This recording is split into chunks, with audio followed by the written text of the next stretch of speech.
열왕기하 2장 1절부터 15절까지 우리가 보도록 합니다.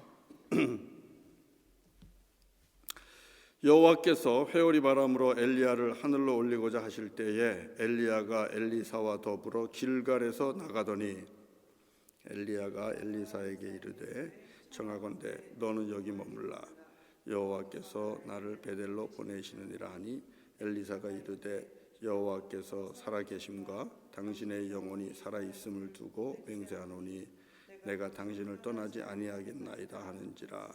이에 두 사람이 베델로 내려가니 베델에 있는 선지자의 제자들이 엘리사에게로 나와 그에게 이르되 여호와께서 오늘 당신의 선생을 당신의 머리 위로 데려가실 줄을 아시나이까 하니 이르되 나도 또한 아노니 너희는 잠잠하라 하니라.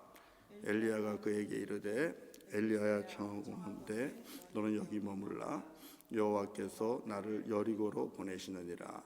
엘리사가 이르되 여호와께서 살아계심과 당신의 영혼이 살아있음을 두고 맹세하노니 내가 당신을 떠나지 아니하겠나이다 하니라. 그들이 여리고에 이르매 여리고에 있는 선지자의 제자들이 엘리사에게 나와 이르되 여호와께서 오늘 당신의 선생을 당신의 머리 위로 데려가실 줄을 아시나이까 하니 엘리사가 이르되 나도 아노니 너희는 잠잠하라. 엘리야가 또 엘리사에게 이르되 청하건대 너는 여기 머물라 나를 요단으로 보내시느니라 하니 그가 이르되 여호와께서 살아계심과 당신의 영혼이 살아있음을 두고 맹세하노니 내가 당신을 떠나지 아니하겠나이다 하는지라. 이에 두 사람이 가니라. 선지자의 제자 50명이 가서 멀리 서서 바라보매 그 두 사람이 요단가에 서 있더니 엘리야가 겉옷을 가지고 말아 물을 치매 물이 이리저리 갈라지고 두 사람이 마른 땅 위로 건너더라. 건너매 엘리야가 엘리사에게 이르되 나를 내게서 데려감을 당하기 전에 내가 내게 어떻게 할지를 구하라. 엘리사가 이르되 당신의 성령이 하시는 역사가 갑절이나 내게 있게 하소서 하는지라.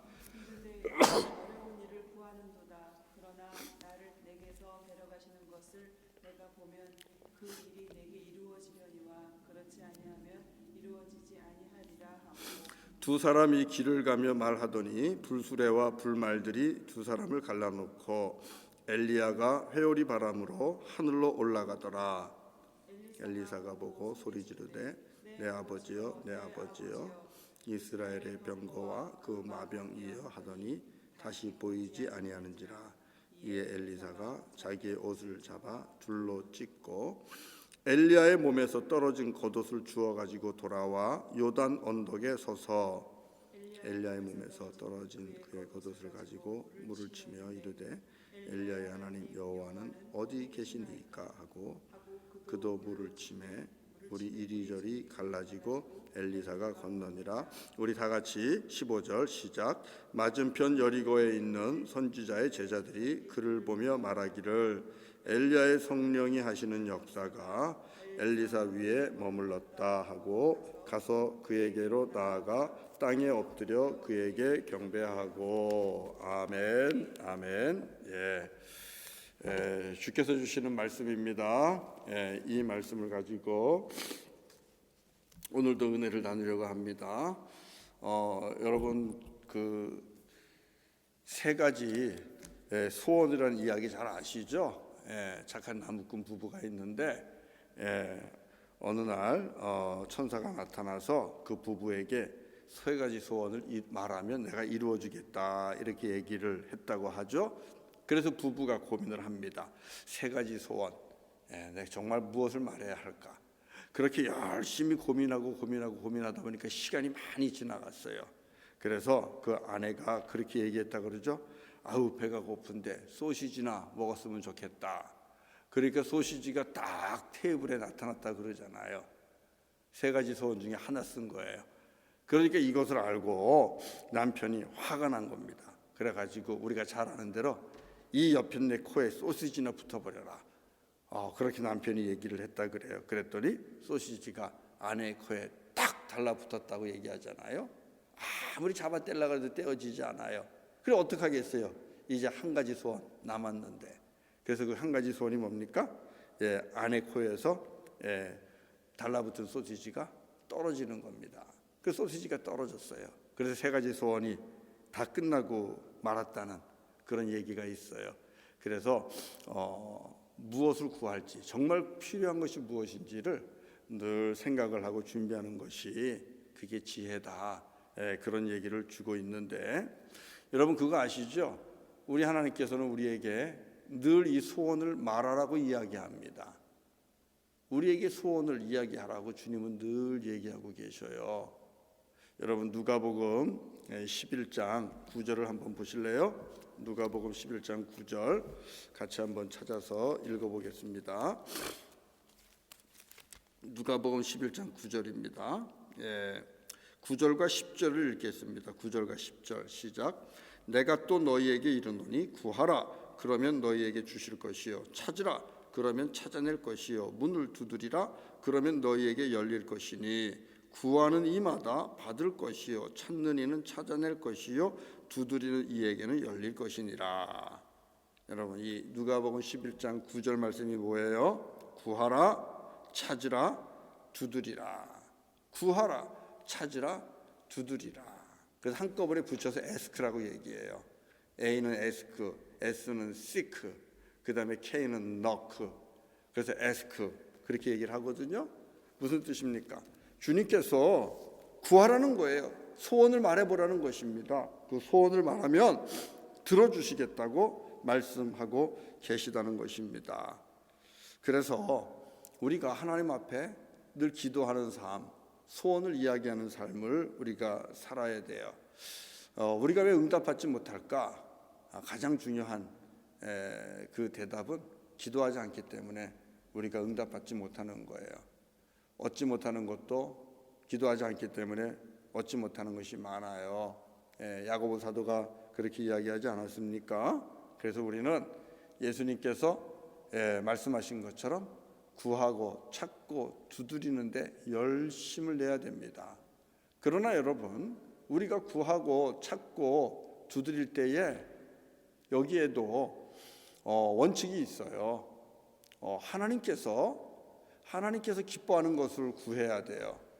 또 하나님 마음에 맞는 것들을 찾아야 돼요. 두드려야 돼요. 이게 구하는 자의 기도입니다. 그러면 구하지 않은 것까지도 주시는 거예요. 우리가 지금 열왕기 상도 읽었고 역대하도 읽었어요. 역대하 1장을 보면 우리 2주 전의 말씀인데 솔로몬이 하나님께로부터 은혜를 많이 받잖아요. 하나님께서 하나님 앞에 예배하는 솔로몬에게 예배하는 솔로몬입니다. 1,000마리의 번제물을 드리는 예배입니다. 어마어마한 예배죠. 그 예배를 하나님 앞에 드렸을 때에 우리 하나님께서 솔로몬에게 찾아와서 그렇게 얘기합니다. 내가 너에게 무엇을 줄까? 너는 구하라. 여기서도 구하라는 말씀이 나와요. 소원을 말해봐라. 이렇게 얘기하는 겁니다. 그때 솔로몬이 뭐라고 그래요? 역대하 1장 11절을 보면 이런 말 이렇게 구합니다. 10절이네요. 10절. 주는 이제 내게 지혜와 지식을 주사 이 백성 앞에서 출입하게 하옵소서. 이렇게 많은 주의 백성을 누가 능히 재판하리이까? 겸손하게 하나님 앞에 구하는 것은 선과 악을 분별할 수 있는 지혜와 지식, 옳고 그름을 분별할 수 있는 지혜와 지식. 여러분 지도자로서 정말 중요한 거잖아요. 나를 위한 겁니까? 지금 솔로몬은 백성을 위한 겁니다. 하나님의 백성을 위해서 간구하고 있는 거예요. 그랬더니 하나님께서 기뻐하셨어요. 굉장히 기뻐하셨습니다. 그래서 역대하 1장 11절을 보면 이렇게 말씀합니다. 하나님이 솔로몬에게 이르시되 이런 마음이 내게 있어서 부나 재물이나 영광이나 원수의 생명 멸하기를 구하지 아니하며 또 장수도 건강이죠 구하지 아니하고 오직 내가 내게 다스리게 한 내 백성을 재판하기 위하여 지혜와 지식을 구하였으니 자기를 위해서 자기의 유익을 구하지 않았다는 것입니다. 하나님의 백성을 위해서 구했다는 거예요. 그랬으니 자 12절에서 역대하 1장 12절에서 하나님께서 이렇게 말씀하십니다. 그러므로 내가 내게 지혜와 지식을 주고 나아가서는 부와 재물과 영광도 주리니 내 전의 왕들도 이런 일이 없었거니와 내 후에도 이런 일이 없으리라. 자, 하나님 마음에 합족한 소원, 하나님을 기쁘게 하는 간구. 하나님이 들으시니까 어떻게 하셨어요? 구하지 않은 부와 재물과 영광도 솔로몬에게 주셨다고 말씀하고 있습니다. 더해 주시는 하나님이십니다. 하나님 마음에 든다는 것은, 하나님을 기쁘게 한다는 것은, 하나님 마음에 합한다는 것은 여러분 이렇게 중요합니다.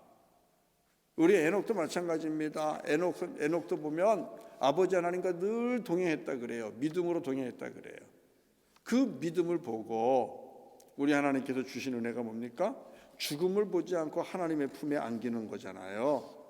에녹은 죽음을 보지 않고 하나님 품에 안겼습니다. 기도했겠습니까? 그렇게 해달라고? 아니잖아요.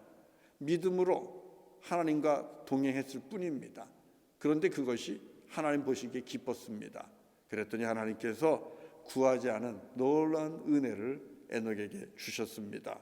하나님 마음에 합하고 하나님이 기뻐하시면 분명한 것은 우리가 기대하지 않은 것까지도 하나님께서 알아서 필요를 채워 주신다라는 것입니다. 그래서 우리가 예수님께서 말씀하신 것처럼 구해야 됩니다. 찾아야 됩니다. 두드려야 됩니다. 그러면 주께서 주신다고 하셨어요. 그런데 구하고 찾고 두드리되 우리의 소원을 말하되 하나님이 기뻐하는 것, 하나님 마음에 맞는 것들을 우리가 구하고 찾고 두드려야만 됩니다. 자, 그러면 어떻게 하면 우리가 하나님의 뜻에 맞는 것을 구할 수 있겠습니까? 하는 것입니다.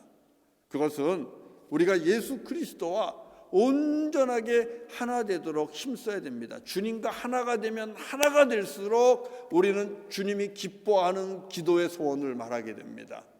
주님과 동행하면 동행할수록, 주님과 깊이 사귀면 사귈수록 우리는 하나님이 합족해하는 것을 간구하게 돼요.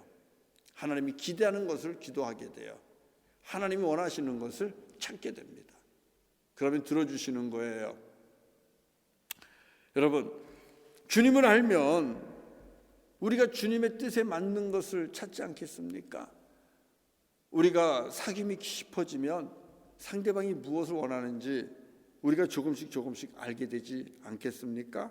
그러면 말하지 않아도 상대방이 원하는 것을 내가 구하고 그것을 준비하고 그러지 않겠습니까? 요한복음 15장 6절과 9절을 한번 제가 읽겠습니다. 요한복음 15장 6절을 보면 이렇게 말씀합니다. 너희가 내 안에 거하고 내 말이 너희 안에 거하면 무엇이든지 원하는 대로 구하라 그리하면 이루리라 그랬습니다. 여기서도 예수님은 구하라 그랬습니다. 그리하면 이루리라. 그런데요, 조건이 있죠. 우리가 예수님 안에 거하고 그리고 예수님의 말씀이 내 안에 거해야 된다는 것입니다. 예수님과 내가 하나가 되는 것입니다. 연합하는 것입니다. 동행하는 것입니다. 함께 사는 것입니다. 그러면 무엇이든지 원하는 대로 구하라 그리하면 이루리라 그랬습니다. 여러분, 9절에서 이렇게 말씀하네요. 요한복음 15장 9절. 내가 아버지의 계명을 지켜 그의 사랑 안에 거하는 것 같이 너희도 내 계명을 지키면 내 사랑 안에 거하리라. 예수 그리스도 안에 거하는 비결이 뭐냐? 주님께서 주신 말씀을 내 안에 품고 그 말씀을 지켜 행하는 것입니다. 그것이 예수님께 순종하는 것이고 동행하는 것이고 그것이 주님 안에 거하는 것입니다. 그러면 우리가 구하는 것을 주님께서 들으시고 응답해 주신다는 거예요. 그런데 여러분 생각해 보세요. 주님의 말씀이 내 안에 거하고 내가 그 말씀대로 살아가면서 주님과 동행하고 주님과 깊은 사귐을 갖고 친밀하게 늘 같이 동행하며 살아간다면 우리가 무엇을 구하겠어요? 이것은 포도나무이신 우리 예수님께 내가 딱 가지와 같은 내가 이렇게 붙어 있는 거거든요. 포도나무이신 우리 주님께 내가 딱 붙어 있는 거예요. 이게 주님과 하나 된 거예요. 그러면 이 포도나무이신 주님과 하나가 되어서 내가 이 주님의 마음을 알고 주님의 뜻을 알고 이제 내가 주님과 동행하는데, 그러면 내가 무엇을 위해 기도하겠어요? 나의 열매를 위해 기도하겠어요? 가지가? 아니잖아요. 포도나무의 열매를 위해 간구하는 것 아니겠습니까? 가지로서? 그러면 이 가지와 같은 우리들의 기도와 간구는 나무이신 주님의 열매를 바라보면서 기도합니다. 포도나무이신 예수님의 열매를, 주님의 열매를 하나라도 더 맺기를 간구하며 그러면서 기도하는 거예요. 가지가 건강해서 뭐에 쓰겠습니까? 가지가 건강해서 쓸 수 있는 것은 이 나무의 열매를 맺는 것 아니겠습니까? 나무에 꽃을 피우고 나무의 열매를 맺는 것, 이것이 가지가 건강할 이유 아니겠습니까? 그래서 포도나무에 붙어있는 가지로서 저와 여러분이 늘 주님과 동행하고 주님과 하나 되면 우리의 기도는 이렇게 방향을 잡게 됩니다. 내 삶을 통하여 주님의 열매를 맺기를 원합니다. 주님의 열매가 무엇입니까? 성령의 열매일 것이고, 주님의 열매가 무엇입니까? 생명의 열매입니다. 이 땅에서 생명의 열매를 맺기를 원합니다. 이 땅에서 성령의 열매를 맺기를 원합니다. 이것이 주님의 열매인데 이것을 위해 간구하는 거예요. 이것을 위해 기도하는 거예요. 그것이 주님께서 기뻐하는 것이고 간구하면 들으시고 응답해 주신다라는 사실입니다. 그래서 우리가 구해야 되는 것은 무엇인가? 우리가 구해야 되는 것은요, 주님 기뻐하는 간구와 소원과 기도는 그것은 성령 충만이에요. 저와 여러분이 포도나무이신 주님 앞에 딱 붙어서 열매를 맺어야 돼요. 가지로서. 그 이분의 열매예요. 주님의 열매는 성령의 열매 아닙니까? 그리고 생명의 열매 아닙니까? 그러면 우리가 기도해야 되는 것은 뭐예요? 주님, 성령의 충만함을 내게 주옵소서. 성령 충만을 내게 주옵소서. 이 기도가 정말 주님이 기뻐하는 기도입니다. 특별히 영적으로 시대가 어두울수록 우리가 주님 앞에 간구해야 되는 것은 성령 충만입니다. 성령이여, 내 가운데 임하여 주시옵소서. 나와 함께하여 주시옵소서. 시대가 어두우면 어두울수록 우리는 이 기도해야 합니다. 하나님을 사랑하고 섬기는 경건한 자들이 끊어져 갈 때에, 하나님 앞에 충성스러운 일꾼들이 줄어들어 갈 때에 세상은 악해져 가고 세상은 더욱더 세속화되어 갈 때에 하나님을 모른다는 사람들이 더욱 많아지고, 그리고 그들의 삶이 더욱더 부해지고 세상에서 힘을 얻어갈 때에 우리는 더욱더 성령의 충만함을 간구해야만 합니다. 오늘 우리가 열왕기하 2장을 읽었어요. 열왕기하 2장을 보면 선지자 엘리야와 엘리사가 나오는데요, 이 두 선지자의 이별 장면이 나오는데, 여러분, 이 두 선지자가 활동하는 시대의 특징을 말한다면 영적으로는 암흑기입니다. 우리가 이번 주에도, 지난주부터 이번 주까지 읽는 이 본문의 말씀 속을 보면 영적으로 암흑기예요. 이스라엘이 남유다와 북이스라엘로 나눠졌잖아요. 그럼 남유다의 임금들이 여호와를 사랑합니까? 아니면 북이스라엘의 임금들이, 왕들이 여호와를 사랑합니까? 아니잖아요. 저저마다 우상을 섬기고 저저마다 산당에서 제사 드리고 저저마다 자기들이 원하는 대로 살잖아요. 하나님의 말씀을 버리고. 영적 암흑기입니다. 우리는 엘리야가 갈멜산에서 바알 선지자 450명과 아세라 선지자 400명과 영적 전쟁을 하는 것을 이미 보았습니다. 열왕기상 18장의 말씀이에요. 여러분, 이때는 이미 아합의 아내 이세벨이 하나님의 선지자들을 핍박하고 죽이는 형국입니다.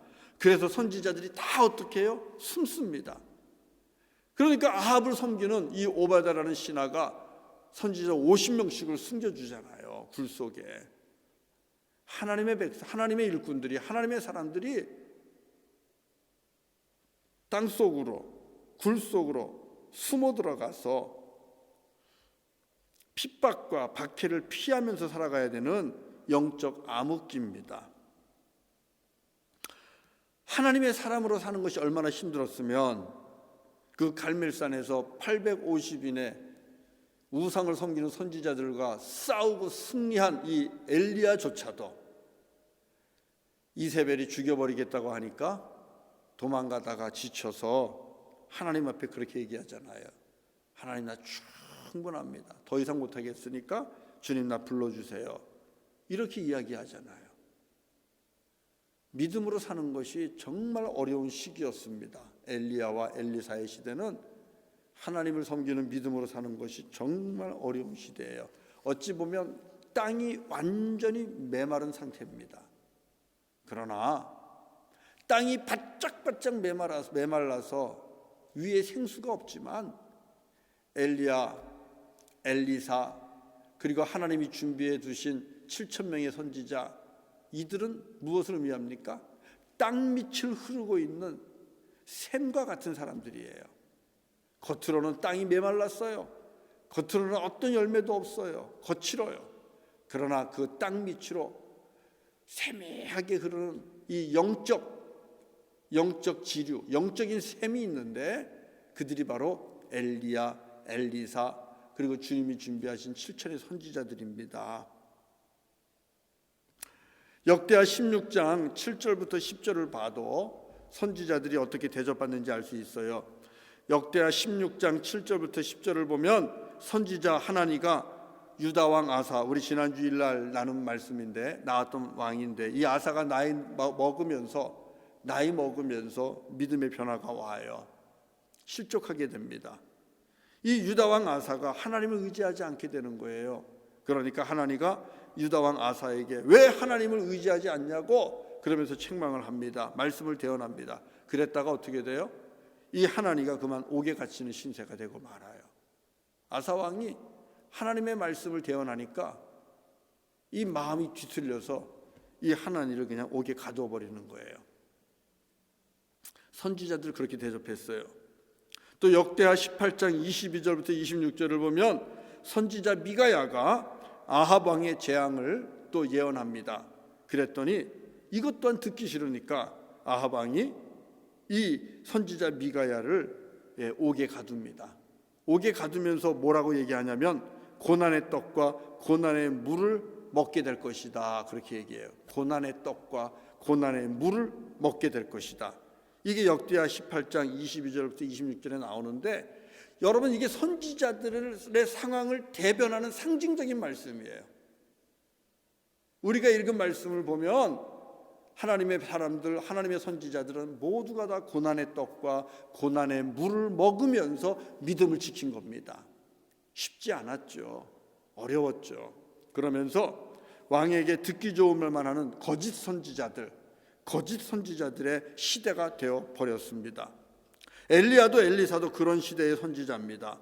이렇게 영적 전쟁이 치열하고 하나님의 사람들이 박해와 핍박을 받는 시대, 그 상황 속에서 여러분, 주님의 제자들이, 하나님의 사람들이 구해야 될 것이 무엇이겠습니까?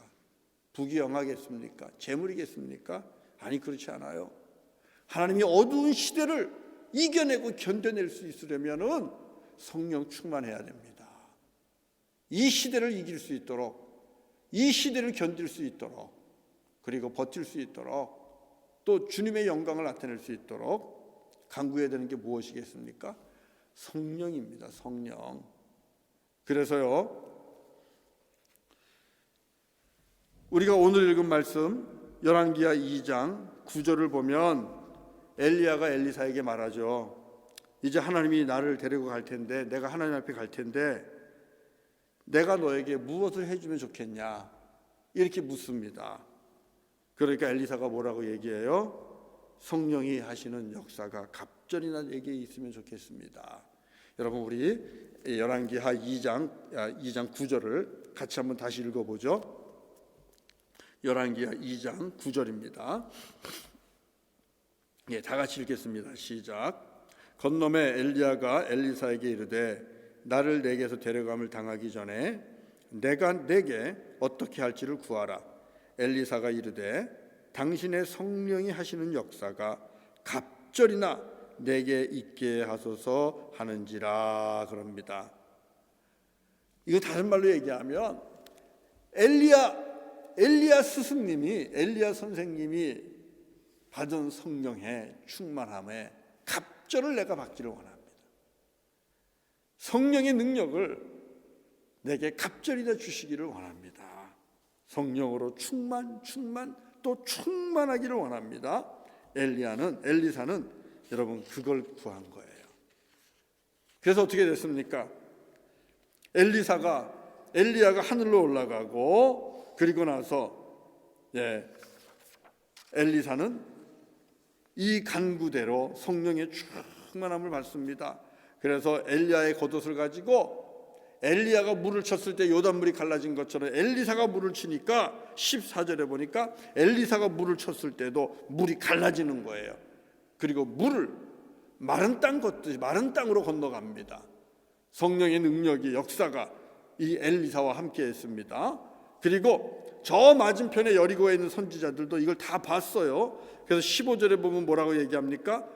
그들이 말하기를 엘리야의 성령이 하시는 역사가 엘리사 위에 머물렀다. 다른 선지자들이 증인이 됩니다. 그리고 나서 그에게 나아가 땅에 엎드려 엘리사에게 경배합니다. 하나님이 들어주신 거예요. 마음에 든 거죠. 정말 시대에 필요한 기도 제목, 기도 간구였죠. 마음의 소원이었죠. 준비된 것이었겠죠. 그러니까 엘리사는 엘리야가 떠나라 해도 떠나지 않습니다. 내가 떠나지 않겠습니다. 끝까지 엘리야를 붙잡고 따라다니면서 성령을 선생님보다 갑절이나 내게 주십시오. 그러면서 성령의 은사와 능력을 간구했다라는 사실입니다. 사랑하는 성도 여러분, 오늘날 우리들의 시대도 다르지 않습니다. 지금 우리들의 시대, 하나님을 경외하는 자들이 갈수록 줄어듭니다. 그리고 신실한 주의 자녀들도 점점 사라져갑니다. 한국에서는 젊은이들이 그런다 그랬잖아요. 너 아직도 교회 다니냐? 교회 다니는 것을 멸시하고 조롱하고 그럽니다. 또 그렇게 멸시받고 조롱받을 만큼 한국 교회가 형편없는 짓들을 하기는 해요. 그렇지만 여러분, 안으로 밖으로 교회가 쪼그라들고 지금 쇠퇴하고 있는 것이 한국 교회고, 뭐 캐나다라고 안 그렇겠습니까? 미국이라고 안 그렇겠습니까? 전 세계가 다 마찬가지 아니겠습니까? 하나님을 경외하며 경건한 삶을 살아가는 이들이 점점 줄어듭니다. 갈수록 세상은 하나님을 떠나서 자기들이 하고 싶은 대로, 정말 자기 소견에 좋은 대로 다 합니다. 또 그렇게 가르칩니다. 너 하고 싶은 대로 해라. 다 그렇게 가르칩니다. 갈수록 세상은 세속화되었습니다. 이제 하나님 없는 세대가 되었습니다. 여러분, 제가 말씀드렸잖아요. 몬트리올도 그렇고 퀘벡도 그렇고 이제 그 의사당에 있는 십자가들 다 뗐습니다. 다시 리노베이션 한 다음에 다시 붙이지 않습니다. 그러면서 이야기하기를 Our society is secularized. 우리의 사회는 이젠 세속화되었다라고 그렇게 얘기들을 공공연히 하고 있습니다. 하나님 없는 시대가 된 거죠. 하나님 부정하는 시대가 된 거죠. 그런 가운데서 우리가 예배합니다. 이번에 우리가 이 코비드 19으로 이 소셜 디스턴싱, 사회적 거리두기 하고 그러면서 퍼블릭 게더링을 못하게 됐잖아요. 어쩔 수 없는 것이죠. 그런데요, 이 퀘벡 주정부가 하는 것을 이렇게 살펴보면 적어도 하나님을 예배하는 이 교회에 대한 예의가 있어야 되는데 교회에 대한 예의가 전혀 없어요. 눈을 씻고 봐도 교회에 대한 예의가 없어요. 온타리오주는 적어도 이렇게 온라인 예배를 드리기 위해서 필요한 최소한의 스텝들이 교회 건물 안에서 준비할 수 있도록 그렇게 규정을 만들어서 교회 안에서 몇 사람이라도 모여서 예배하게 하면 예배를 준비하게 합니다. 그래서 제가 이 퀘벡주 정부에 이 코비드 19 관련된 데 전화를 했죠. 아무리 정보를 찾아도 없어서 우리도 몇 사람은 있어야 된다. 그랬더니 자기도 아무리 찾아봐도 그런 것에 대한 조항이 없다는 거예요. 그러면서 하는 말이 안 모이는 게 좋겠습니다. 무엇을 의미합니까? 교회에 대한 예의가 없다는 거예요. 교회에 대한 존중이 없다는 거예요. 지금 우리가 살고 있는 이 사회가 그렇습니다. 퀘벡주가 그렇습니다. 몬트리올이 그렇습니다. 하나님을 부정하죠. 하나님 없는 그런 소사이어티를 만들어가고 있죠. 이런 영적 암흑기 속에서 우리에게 필요한 것이 무엇일까? 우리가 구해야 될 것이 무엇일까? 엘리사와 같이 성령을 갑절이나 구해야 되지 않겠습니까? 이런 시대 속에서 하나님의 은혜의 복음을 선포하며 예수를 믿는 그 믿음으로 우리들을 드러내면서 어떤 어려움 속에서도 믿음을 지켜내는 삶을 살고자 한다면 우리가 성령 충만을 구해야만 합니다. 안 그러면 안 됩니다. 에베소서 5장 11절부터 18절을 보면 이렇게 말합니다. 잠자는 자여 깨어서 죽은 자들 가운데서 일어나라. 잠자는 그리스도인들에게 주시는 말씀이에요. 잠자는 너희 그리스도인들이여 깨어서 죽은 자들 가운데서 일어나라. 부활의 소망을, 부활의 주님을 만난 우리인데 일어나라는 것입니다. 그러면서 이렇게 말합니다. 너희가 어떻게 행할지를 자세히 주의하여 지혜 없는 자같이 하지 말고 오직 지혜 있는 자같이 하라. 어떤 것이 지혜 있는 믿음의 사람인가? 세월을 아끼라. 때가 악하니라. 그렇잖아요. 지금 세월을 아끼라. 때가 악하니라. 전혀 교회에 대한 예의가 없는 우리 주정부입니다. 또 몬트리올 시입니다. 이런 상황 속에서 우리가 무엇을 해야 되겠습니까?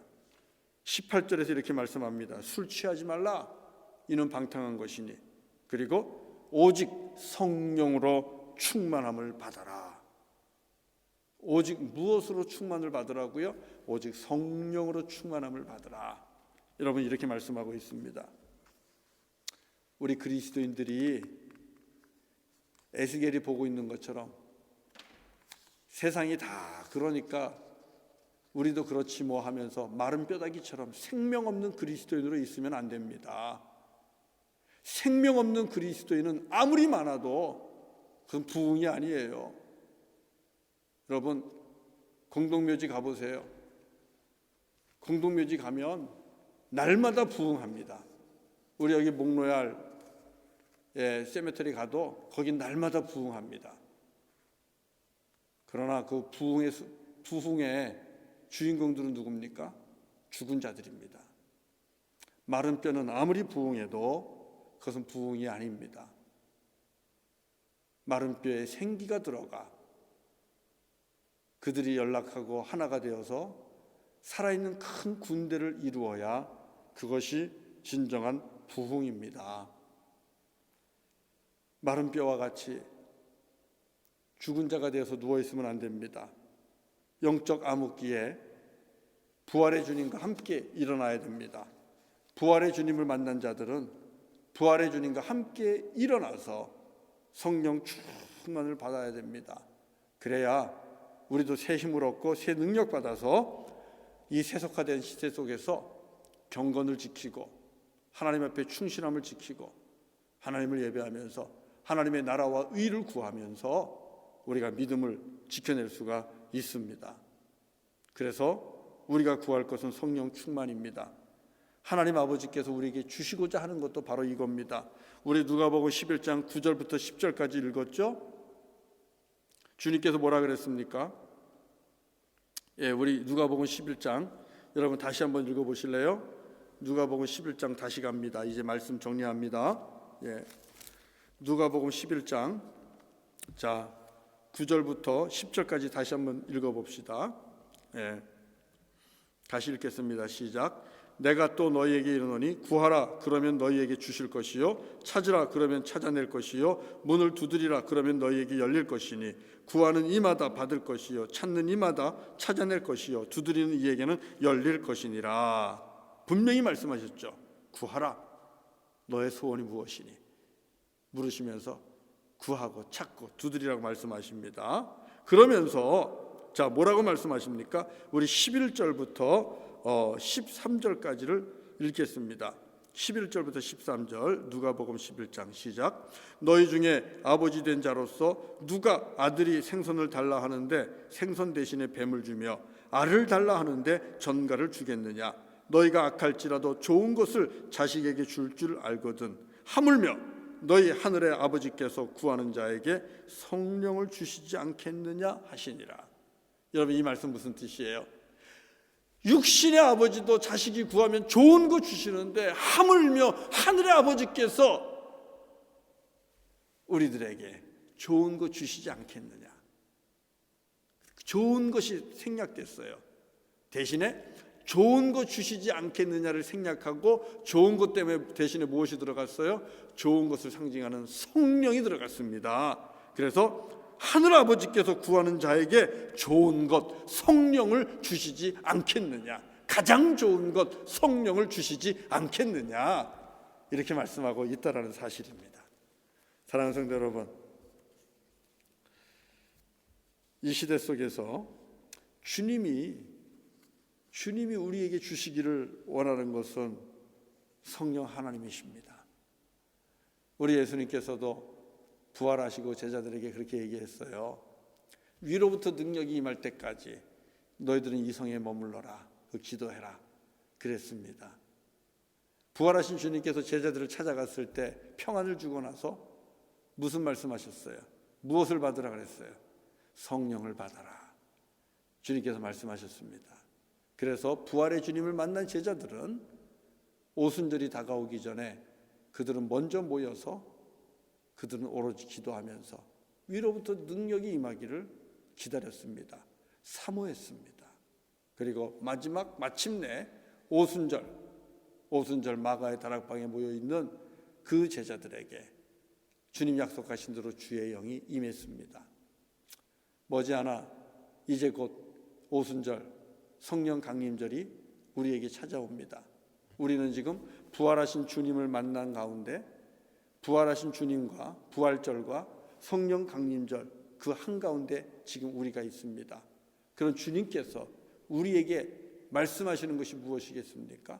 위로부터 능력을 받아서 마른 뼈가 큰 군대를 이루듯이 능력받고 그리고 부활의 증인으로 나갈 수 있도록 준비하라는 것, 그것이 주님의 뜻 아니겠습니까? 사랑하는 성도 여러분, 먹고 사는 것이 중요합니다. 누구도 부인할 수 없습니다. 그래서 기업도 잘 돼야 돼요. 또 자녀들의 미래도 잘 돼야 됩니다. 우리 아이들이 공부도 잘 해야 돼요. 또 취직도 잘 돼야 돼요. 또 결혼도 잘 해야 돼요. 또 건강해야 돼요. 여러분 건강하셔야 됩니다. 하나님의 전이기 때문에 건강하셔야 됩니다. 그러나 여러분 먼저 구할 것, 주님께서 찾아와서 우리에게 묻는다면 너에게 무엇을 줄까? 너는 내게 구하라. 이렇게 묻는다면 여러분 우리가 무엇을 말해야 될까요? 오늘 엘리사와 같이 주의 영을 갑절이나 내게 주옵소서. 성령을 내게 갑절이나 내게 주옵소서. 성령 충만한 주님의 제자가 되게 하시고 주님의 자녀가 되게 하여 주옵소서. 우리가 이것을 구해야 될 줄로 믿습니다. 그러면 주님께서 우리가 구하는 것을 기뻐하시고 마음에 흡족해 하시고 약속하신 대로 주의 영을 우리에게 부어주실 것입니다. 성령을 충만케 하실 것입니다. 그러면 우리는 성령의 열매를 맺게 될 것이고 생명의 열매를 맺게 될 것입니다. 땅은 메말랐지만 저와 여러분, 우리 몬트레 한인연합교회를 섬기는 우리 모두는 그 메마른 땅 밑을 적시면서 도도하게 흐르는 이 영적 강물을 이루어가는 그 살아있는 그런 우리 모두가 될 줄로 믿습니다.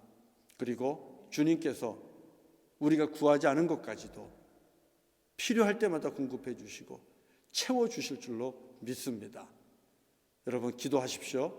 가정에서 예배하실 때 다른 무엇보다도 주의 영을 사모하십시오. 성령님을 사모하십시오. 성령 충만을 사모하십시오. 회개하시고 주님 성령 충만케 하여 주옵소서. 이제 곧 오순절입니다. 이제 곧 성령 강림절입니다. 주님 위로부터 능력 받기를 원합니다.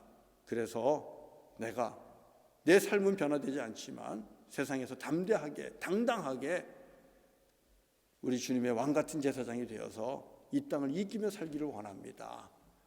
그런 영적인 능력이 권세가 저와 여러분에게 주어질 수 있기를 주의 이름으로 간절히 축원합니다. 우리 같이 찬송하겠습니다. 197장입니다. 찬송가 197장.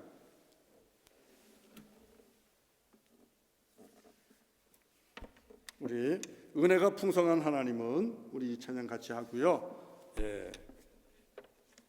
잠시 또 함께 기도하도록 하겠습니다. 은혜가 풍성한 하나님은 믿는 자 한 사람 한 사람 어제도 오늘도 언제든지 변창코 보호해 주시네. 주여 성령의 은사들을 오늘도 내려 주소서. 성령의 뜨거운 불길로서 오늘도 충만케 하소서. 여러분 우리 같이 또 힘차게 가정에서 예배하지만 또 박수 칠 수 있으면 박수 치시면서 성령 충만을 사모합시다. 은혜가 풍성한 하나님은 믿는 자 한 사람 한 사람 어제도 오늘도 언제든지 편찮고 보호해 주시네. 아멘. 주여 성령의 은사들을 오늘도 내려 주소서. 성령의 뜨거운 불질러서 오늘도 충만케 하소서. 정욕과 죄악에 물든 마음을 성령의 불질로 태우사. 정결케 하소서. 태우소서. 깨끗게 하여 주옵소서. 아멘. 주여 성령의 은사들을 오늘도 내려 주소서.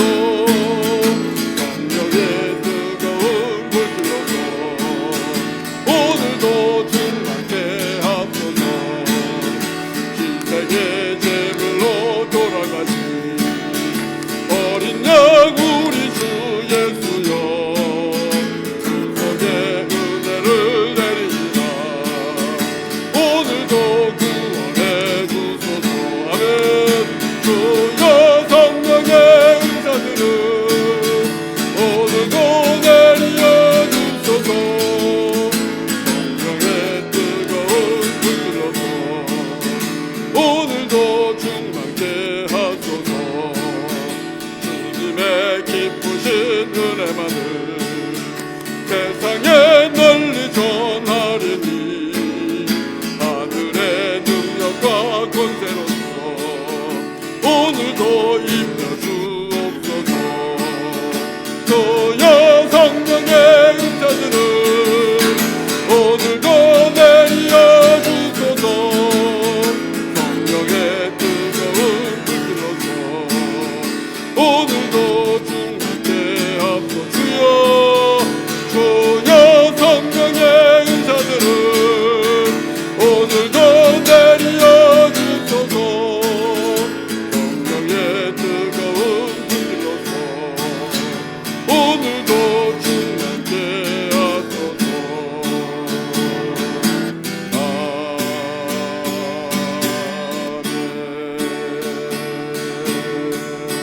할렐루야, 할렐루야, 할렐루야.